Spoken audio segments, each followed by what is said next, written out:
OK.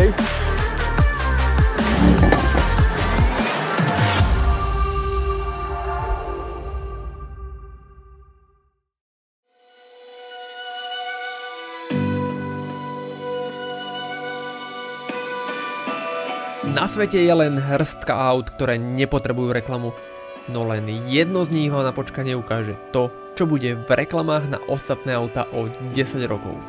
Mercedes-Benz triedy S. Pojem, ktorý nepíše samotnú kapitolu, ale celú knihu. Klenot, ktorý nemusí na pohľad zaujať, ale jeho vnútro sa o to i tak postará. Prorok, ktorý nehovorí, ale inováciami vždy diktuje tempo s dodatkom prvý. Práve triede S treba smerovať vďaku za ABS, ESP, Pre-Save, airbag, predpínače bezpečnostných pásov, deformačné zóny či to, čomu hovoríme crash test. Bola to ona, ktorá svetu predstavila palubný počítač, jazdné režimy, ovládanie hlasom, dažďový senzor, dovieranie dverí, turbodiesel v sériovom aute, asistent parkovania či plne autonómnu jazdu, ktorej však skrížila cestu paradoxne len legislatíva. Niet preto divu, že štutgartská pýcha bola odjakživa považovaná za najlepšie auto na svete a ani teraz tomu nemá byť inak. Čas je ale nezastaviteľný fenomén a za ostatné roky sa toho v kruhoch smotanky veľa zmenilo. Jedno sa ale nemení. Poslanie, s akým každá jedna generácia triedy S prichádza na svet. Byť najlepšou a zároveň byť akousi vešteckou guľou, ktorá svetu ukáže, akým smerom sa automobilový priemysel bude uberať. To, že ani úplne nová generácia V223 nie je výnimkou a že vy o tom nemôžete pochybovať, vám teraz ja v tomto videu dokážem. Ahojte. Trieda S medzičasom siahla po uhladenejších líniách, ktoré to hrajú na ešte elegantnejšiu nôtu. Ostatne práve tá robí limuzínu limuzínou.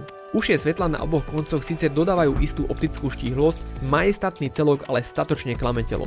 Longové o 11 cm predĺžené S-ko s celkovou dĺžkou až 5289 mm narastlo do dĺžky o 3,5 cm, preto aj 20-palcové disky vedia pôsobiť utopeným dojmom. Aby bolo ale všetko s kostolným poriadkom, prejdime k relevantným faktom. Aj vďaka takto efektne zapusteným kľúčkám, ktoré sa parádne vysúvajú, respektíve zasúvajú, sa nová trieda S hrdí koeficientom odporu vzduchu, ktorý má hodnotu len 0,22, čo je nielenže úplný rekord v tejto triede, ale zároveň sa pozeráte aj na jedno z vôbec najaerodynamickejších aut na svete. No a potom tu máme, priatelia, toto. Revolučný digitálny svetelný systém. V Stuttgarte si naďalej rázia teóriu, že na to, aby malo S-ko najlepšie svetla s legislatívne najväčším prípustným dosvitom, čiže 650 metrov, nepotrebuje laserovú technológiu. Každé svetlo má preto modul, kde sú 3 vysokovýkonné ledky, ktorých svetlo riadi až 1,3 milióna mikrozrkadiel. Inými slovami, rozlíšenie oboch svetiel dokopy je viac ako 2,6 milióna pixelov. Laicky povedané, riadiaca jednotka s výkonným grafickým procesorom vie docieliť mimoriadne presný rozptyl svetla, čiže adaptívna funkcia má podstatne väčšiu presnosť, vie prediktívne osvetliť nebezpečenstvo pred vozidlom, či dokonca premietať informačné symboly priamo na vozovku. Žiaľ, daná funkcionalita ešte nebola homologizovaná pre náš trh, preto vám ju zatiaľ neviem autenticky ukázať. Faktom ale je, že okrem vycibranej grafiky a bezkonkurenčnej svetelnej show, unikátna digitálna technológia zásadnou mierou mení pohľad na funkciu svetiel.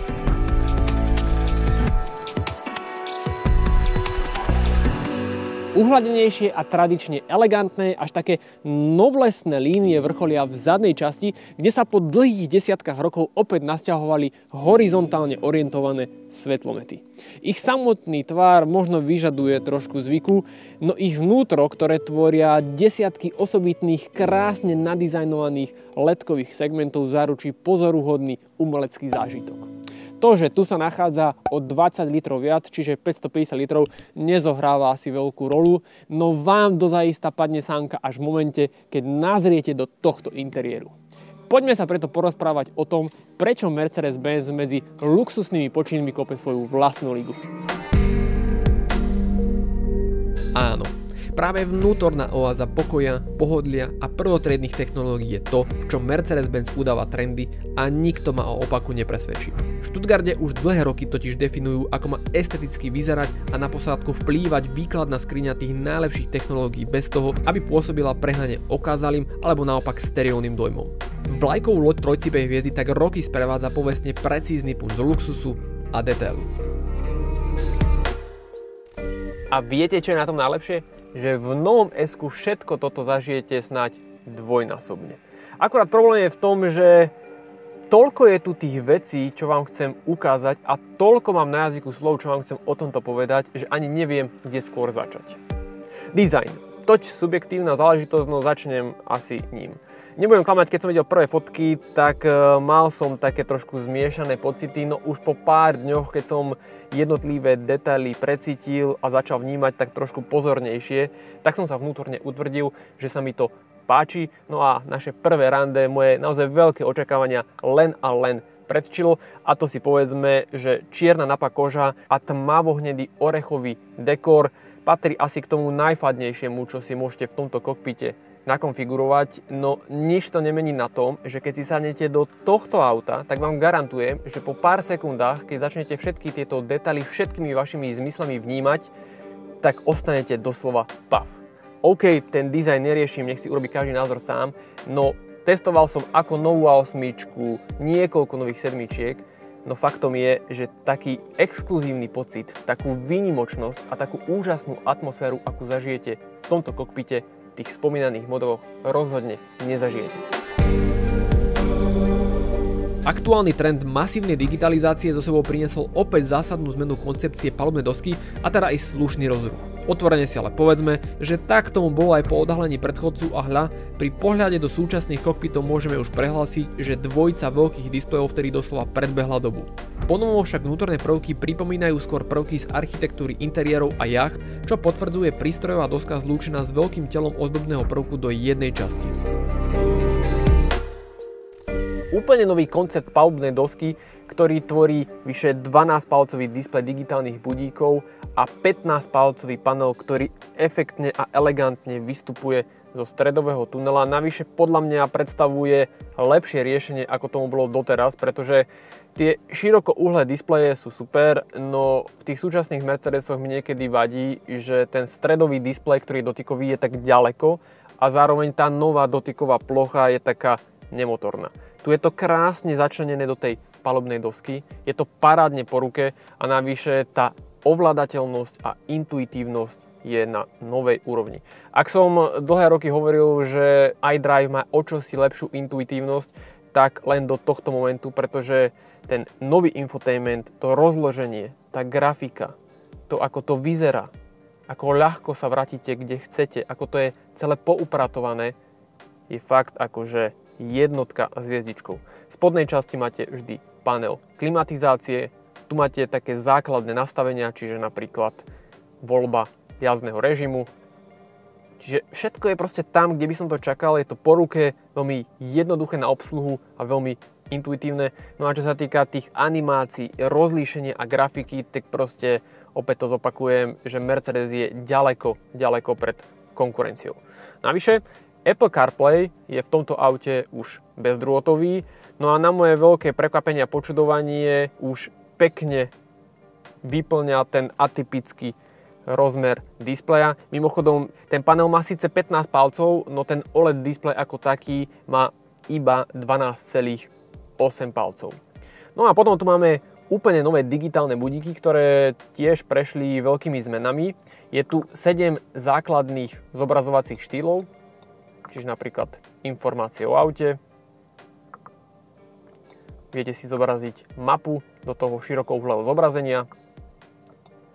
Klasické zobrazenie. Exkluzívne, čiže nejaké to luxusnejšie, elegantnejšie.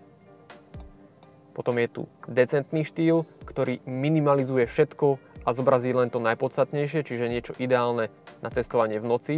No a mne sa najviac páči tento športový vizuál, ktorý do centra zobrazuje rýchlosť, otáčky a výkon motora.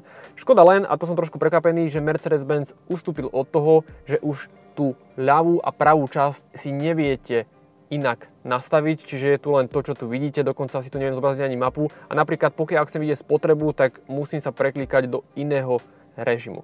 No a veľkou novinkou, keď máte toto zaškrtnuté, tak ten displej má 3D efekt. Ani neviem, ako to vlastne funguje, lebo to sa nepremieta z iného displeja, je to jeden klasický displej, no ten 3D efekt opäť posunul tú grafiku na novú úroveň.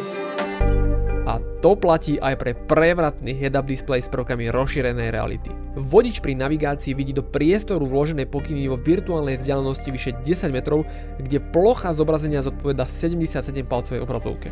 Úžas. Čo je ale najpodstatnejšie a vlastne ani neviem, ako vám to mám sprostredkovať, je to, čo tu cítite a akú atmosféru zažívate. Všetko je také uhladené, smooth, nič tu nekričí. Použité materiály, to ako vydávajú zvuk jednotlivé tlačidlá, počujete.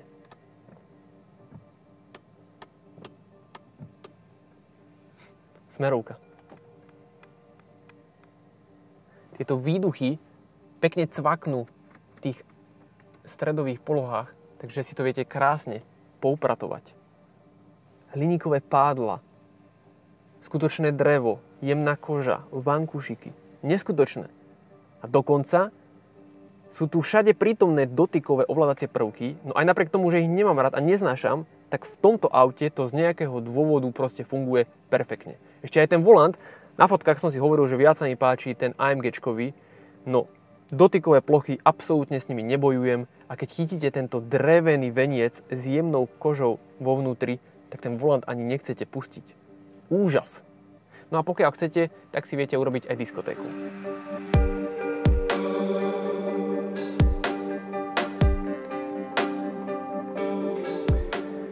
Samozrejme, všetko si to viete prispôsobiť a nastaviť ako chcete, takže každý si tu nájde to, čo preferuje.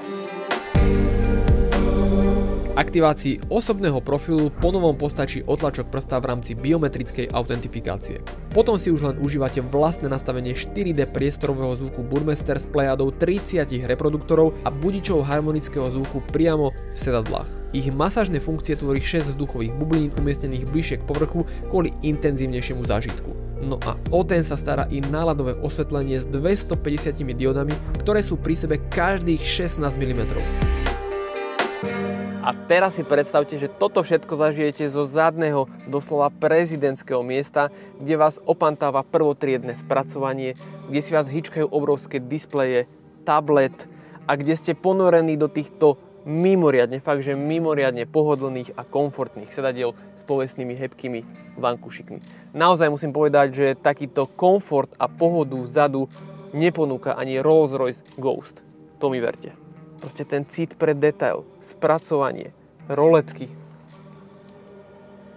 vyhrievanie, ventilovanie, masáže. Keď si zapnete vyhrievanie, tak sa vám vyhrieva nielen spodná časť a chrbtová, ale aj táto opierka a ponovom už aj zadná hlavová opierka.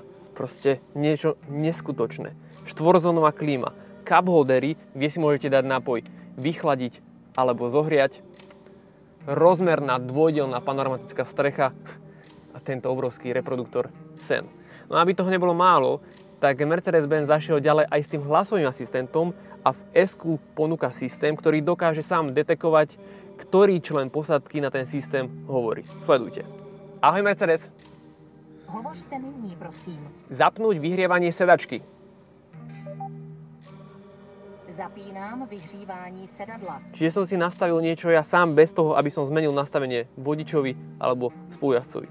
No a to, že S-ko ponúka prvý zadný čelný airbag na svete, alebo to, že tu máte airbag integrovaný v páse, tak to už je len čerešnička na torte.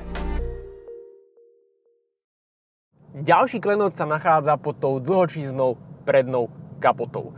Ako ste už určite postrehli, v Stuttgarte sa opäť prinavratili k radovým 6-valcom, ktorý tu mám tiež. Konkrétne ide o verziu 400D, čo značí, že tá 2.9, alebo nie je to 3 liter, ale 2.9, má výkon 243 kW, čiže 330 koní a 700 Nm. Sú to ale dve zaujímavosti. Prvou je, že medzigeneračne má 400D o 10 koní menej, čo je viac menej odpoveď na tie emisné normy. A druhá skutočnosť, Pocitovo by som povedal, že je tu viac koní a pritom paradoxne 400D nemá žiadny elektromotor alebo nejakú mild hybridnú techniku, ktorá by tomu klasickému motoru dopomáhala. No sledujte, mám komfort, dám podlahu a to auto sa ženie vpred ako lokomotíva. Idem 100, 120, 130 a vy ste úplne ako v bavlnke. Ešte aj tá akcelerácia je tu taká smooth schválne, že nie je to taký kopanec, ktorý by vám odvalil platničku, ale tak pekne sa to nadýchne, rozbehne a vy idete takým tempom, že tomu sami neveríte. Pri 130-ke si ten motor doslova pradie, tu vidíte cca 1400 otáčok, neuveriteľné. Keď idete 200, tak v tomto aute ste ako v perinkách, ako keby ste išli povedzme 100 v obyčajnom aute. To je niečo neskutočné. Akcelerácia, tento kolos dokáže pokoriť 100 za menej ako 5,5 sekundy. No a teraz v tomto momente si to môžete pozrieť. Takže, ahoj Mercedes. Hovořte nyní, prosím. Aktivuj navigáciu na Autobahn Nemecko.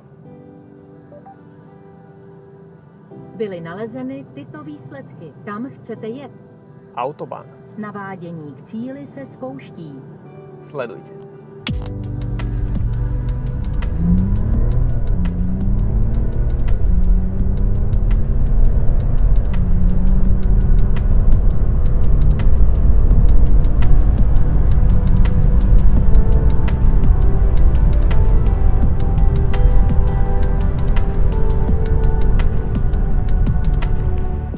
Úžas, nemyslíte?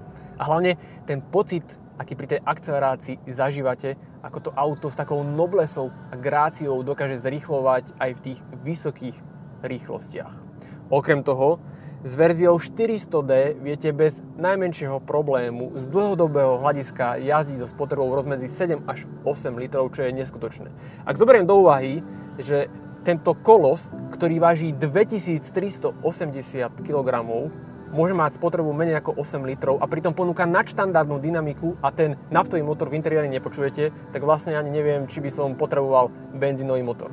Áno, ak si poviete, že ten, kto má takéto auto, tak spotrebu nerieši, tak na jednu stranu máte pravdu, na tú druhú som názoru, že keby sa týmto heslom riadili ľudia, čo si kupujú takéto auto, tak by si ho asi ani nikdy nemohli dovoliť. Samozrejme, ak vaše srdce priahne po benzínovom motore, tak pod kapotou je stále všetko v poriadku a môžete mať teda aj benzínový 6-válec, 8-válec a dokonca aj benzínovú V12.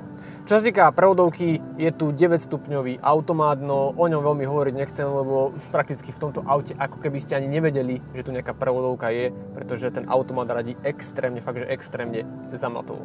Pričom sa ale musím pristaviť, je skutočnosť, že nové S-ko ponúka až dva typy natáčacej zadnej nápravy. Prvý je taký ten štandardnejší, ktorý ponúka 4,5 stupňové natáčanie zadných kolies. No ja tu mám ten ďalší highlight novej generácie a to je náprava, ktorá sa dokáže natáčať až o 10 stupňov. Tá zadná, stále sa bavíme o zadnej náprave. 10 stupňov, to je úplne že akože iná galaxia. No a preto, aby som vám to ukázal, čo to znamená v praxi, sa musíme v tomto momente opäť presnúť, takže môj tradičný strih číslo 2. K názornej ilustrácii využijem služby asistenta parkovania, ktorý za mňa nájde a plne autonómne pošle vozidlo na zvolené miesto v mnou zvolenom smere. Riadená zadná náprava následne predvedie pozoruhodnú divadelnú hru na tému obratnosť takmer 5,5 metrovej limuzíny. Vďaka až 10 stupňovému natáčaniu zadných kolies má totiž longové S-ko priemer otáčania len necelých 11 metrov, čím vážený nie len, že doslova vyškolí akúkoľvek konkurenciu, ale zároveň prekonáva aj kompaktné Ačko. A mimochodom áno, trieda S dokáže sama zaparkovať nielen na voľné miesto medzi dve auta, ale už aj podľa samotných čiar na prázdnom parkovisku. A áno, a to aj na diaľku, bez vodiča v aute. No a na záver tu máme doménu triedy S. Podvozok. Naďalej som názoru, že pokiaľ sa v sedmičke opustíte, tak to BMW v zákrutách znesie väčšiu divočinu, pretože stále je ten podvozok taký istejší, povedzme, aj keď OK, potom už je to na úkor toho, že tam trpia pneumatiky. No nová generácia vzduchového podvozku v novom S-ku je fantastická. Medzigeneračne je ten podvozok taký sebaistejší, no naďalej si zachoval tú povestnú plavnosť a úžasnú filtráciu nerovností. Vy ako vodič, vám je de facto jedno, či idete po takejto krásnej ceste alebo po nerovnostiach, pretože veľký rozdiel nepocítite. No a nehovoriac o tom, že potom si zapnete ten jazdný pilot, alebo teda režim automatizovanej jazdy a zrazu zistíte, že tu nie ste v tomto aute ani potrební. Sledujte. Rovná cesta, blížime sa pred zákrutu, ja len dávam volantu na zreteľ, že som pri vedomí a pozrite. Úžas. A hlavne, ono to perfektne funguje, keď idete takto tých 70 alebo na diaľnici, keď idete rýchlosťou 200 km/h. Mám taký pocit hraničiaci s istotou, že toto je posledná generácia triedy S, ktorú si ešte môžete šoferovať, aj keď, ako vidíte, vlastne ani nemusíte.